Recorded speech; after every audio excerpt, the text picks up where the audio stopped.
ያዕቆብ ሆይ እስራኤል ሆይ መንገዲ ከእግዚአብሔር ተሰውራለች፣ ፍርድም ከአምላኬ አልፋለች ለምን ትላለህ? ለምን እንዲሁ ትናገራለህ? አላወቅም? አልሰማይም? እግዚአብሔር የዘላለም አምላክ የምድር ዳርቻ ፈጣሪ፣ አይታክትም፣ ማስተዋልም አይመረመርም። ለደከሙ ኃይልን ይሰጣል፣ ጉልበተ ለሌሉ ብርታትን ይጨምራል። እግዚአብሔርን በመተማመን የሚጠባበቁ ኃይላቸውን ያድሳል። አንዳንድ ጊዜ ሰው እግዚአብሔርን ከመረዳት እግዚአብሔርን ማስረዳት ይፈልጋል። በዚህ ነው በመጠበቂያዬ ላይ እቆማለሁ፣ በእንባዬ ላይ እወጣለሁ፣ የሚናገረኝ ስለ ክርክሬ መልስ ዘንድ ይጠብቃለሁ። ምዕራፍ 3 ቁጥር 7 ላይ ምንም በለስ ባታፈራ፣ የሚጠቅም ነገር እኮ ምንም በለስ ባታፈራ፣ በወይን ሐረግ ፍሬ ባይገኝ፣ እርሾቹ መብል ባይሰጡ ካለ በኋላ እኔ ግን በእግዚአብሔር ደስ ይለኛል። እነዛ እኮ ቁሳዊ ነገሮች ደስታ የሚሰጡ ነገር ነው፣ አስፈላጊ የሆነ ነገር ነው። እኔ ግን በእግዚአብሔር ደስ ይለኛል። በሕይወታችሁ ላይ በቁሳዊ ላይ ያለው ደስታ አላፊ ነው። በቁሳዊ የሚመጣው ደስታ ሲጠፋ አሁንም ፊት ይጠቁራል። በገንዘብ መጣ ደስታ ገንዘብ ሲጠፋ አሁንም ፊት ይጠቁራል።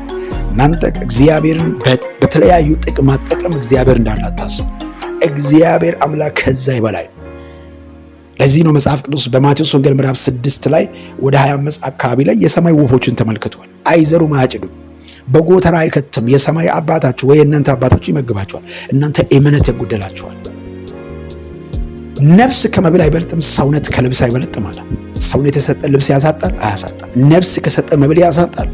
በሕይወታችሁ ላይ የምናስበው እኛ እግዚአብሔር እንደምናስበው። ለዚህ ነው ነገሮቻችን የዘገየ። እኛ እንኳን የምንፈልገው ፍላጎታችን ከምን አንጻር እንደምንፈልግ አናውቅም።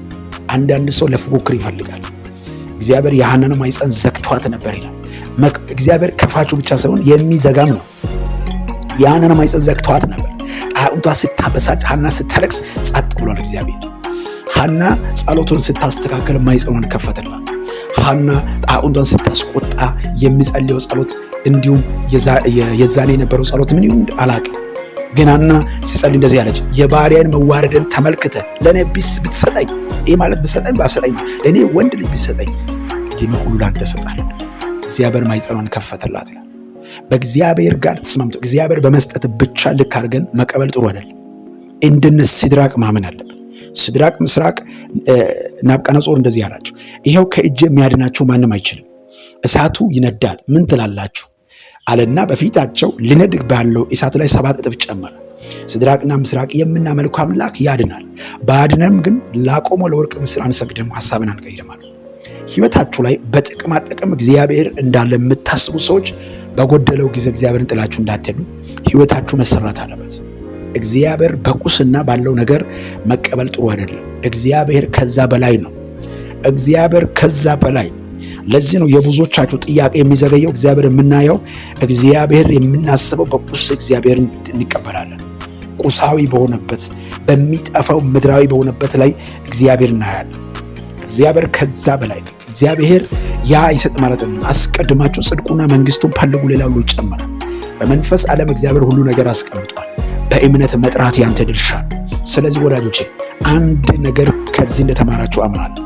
አንዳንድ ጊዜ በጠፋችሁ ጊዜ እግዚአብሔር እንደሚቀጣ የምታስቡት የሆነ ነገር ጭር ባለው ጊዜ እግዚአብሔር በእናንተ ላይ ቅም ይዞ የድሮ በቀልን በእናንተ ላይ ያወጣ የመሰላችሁ ሰዎች እግዚአብሔር እንደ ሰው አይደለም። እግዚአብሔር እንደ ሰው ሆኖ ባለፈው ምን እንዳደረግሽ ታስተውላለሽ፣ እንዲሁ ጉድ ያደርጋለሁ ብሎ ጠብቆ በዛ ጭንቅ ቀን እግዚአብሔር ወደ አንተ መጥቶ አንተን የሚቀጣ አምላክ እግዚአብሔር አይደለም። እኛ እንደምናስብ አይደለም።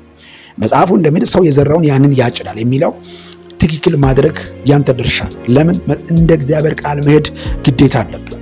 ይህ ማለት እግዚአብሔር አምላክ በቁሳዊ የሆነ ነገር ሲመጣ እግዚአብሔር ካንተ ጋር እንዳለ፣ ከራቀ በኋላ እግዚአብሔር እንደራቀ ማሰብ አይምሮ ላይ የሚናገረው ሌላ ዓለም ነው። የምትወዳቸው ብቻ ብትወድ ምን ዋጋ አላቸው? ይሄ ቀራጮችም ያደርጋል። የሚወደው ላንተ የሚመቸው ላንቺ የሚመቸው ብቻ ከወደዳቸው ይህ አይዛብም ያደርገዋል። የእግዚአብሔር ማንነት አይደለም። ከላይ የሚወርድ ጥበብ አይደለም። ከእግዚአብሔር የሆነ ጥበብ ወንድምን ይወዳል፣ ጠላትን ይወዳል። በጌታ በኢየሱስ እይታችን ይስተካከል። ያለውን እይታ በኢየሱስ ስም አይምሯችሁ የእግዚአብሔርን በእግዚአብሔር ቃል የተቃኘ ይሁን።